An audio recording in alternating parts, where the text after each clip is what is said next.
14 ದಿನಗಳ ಬಳಿಕ ಏನು ಸರ್ ತಮ್ಮರಿ ನೋಡ್ರಿ, ಇದೇ ದೊಡ್ಡ ತಪ್ಪು. ಯಾವಾಗಲೂ ಆರೋಪ ಬಂದ ಮ್ಯಾಗ ನಾವು ಓಡಿ ಹೋಗಬಾರ್ದು.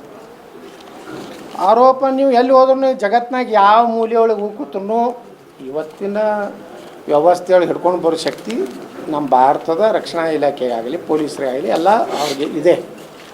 ಈಗ ಏನೇ ಈಗ ನಮಗೊಮ್ಮೆ ಏನಾಗ್ತದೆ, ಕೆಲವೊಂದು ನಮ್ಮ ಜೋಡ ಇರುವ ಹಿತೈಷಿ ಅನ್ನೋರು ಇಂಥವು ಸಲಹೆಗಳು ಕೊಟ್ಬಿಡ್ತಾರೆ, ಹೋಗ್ಬಿಡು ಹೋಗೋದ್ರಿಂದ ಮತ್ತಿಷ್ಟು ದೊಡ್ಡ ಅಪರಾಧ ಆಗ್ತದೆ. ಅವ್ರು ಹೋಗಿದ್ದು ತಪ್ಪು, ಈಗ ಬಂದು ಸರೆಂಡರ್ ಆಗ್ಯಾರ. ಅವ್ರು ಮಾಡಿದಂಥದ್ದನ್ನು ಯಾರೂ ಒಪ್ಪುವುದಿಲ್ಲ, ಅದು ಅಕ್ಷಮ್ಯ ಅಪರಾಧ. ಆದ್ರೆ ಅದು ಏನಿದ್ರು ನ್ಯಾಯಾಂಗದ ವ್ಯವಸ್ಥೆ ಒಳಗೈತಿ, SIT ತಳಗಿದೆ. SITನೂ ಯಾವ ರೀತಿ ಇವತ್ತು ತನಿಖೆ ಮಾಡ್ಲಿಕ್ಕತ್ತದ ನೋಡಬೇಕು.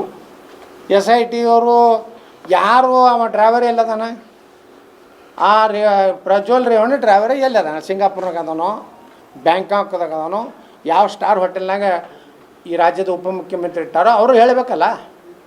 ಪ್ರಜ್ವಲ್ ರೇವಣ್ಣನ ಹಿಡಿದ್ರಪ್ಪ, ಈಗ ಅದನ್ನು CD ವಿಡಿಯೋ ಹೊರಗೆ ತಂದವನು ಅವನು ಅರೆಸ್ಟ್ ಆಗಬೇಕಲ್ಲ. ಮತ್ತು ಅಲ್ಲಿ ಹಾಸನದಾಗ ಹಂಚಿದವ್ರು ಎಲ್ಲರೂ ಅರೆಸ್ಟ್ ಆಗಬೇಕಲ್ಲ.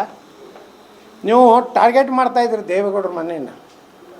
ನೀವೊಬ್ಬ ಒಕ್ಕಲಿಗ ಲೀಡರ್ ಆಗ್ಬೇಕಂತೇಳಿ ಒಂದು ಈ ರಾಜ್ಯದ ಹಿರಿಯ ನಾಯಕರು ದೇವೇಗೌಡರ ಕುಟುಂಬವನ್ನು ಟಾರ್ಗೆಟ್ ಮಾಡಿದ್ದು ಇದು ಹಲ್ಕ ಕೆಲಸ, ಇದು ಯಾರೂ ಮಾಡಬಾರ್ದು.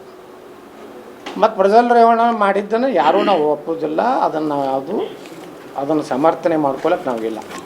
ಅವ್ರಿಗೆ ಏನು ಕಠಿಣ ಶಿಕ್ಷೆ ಆಗಲೇಬೇಕು. ಆದರೆ ಅದು ಕಾನೂನು ವ್ಯವಸ್ಥೆಯೊಳಗಿದೆ, ಅದು ಕೋರ್ಟ್ ಅದನ್ನು ನಿರ್ಣಯ ಮಾಡ್ತಾರೆ. ಬೆಂಗಳೂರಿನಿಂದ ಮಂಗಳೂರುವರೆಗೆ, ಬೀದರ್ನಿಂದ ಚಾಮರಾಜನಗರದವರೆಗೆ ನಿಮ್ಮ ಸುದ್ದಿ ನಿಮ್ಮದೇ ಭಾಷೆಯಲ್ಲಿ ಕರ್ನಾಟಕ ತಕ್.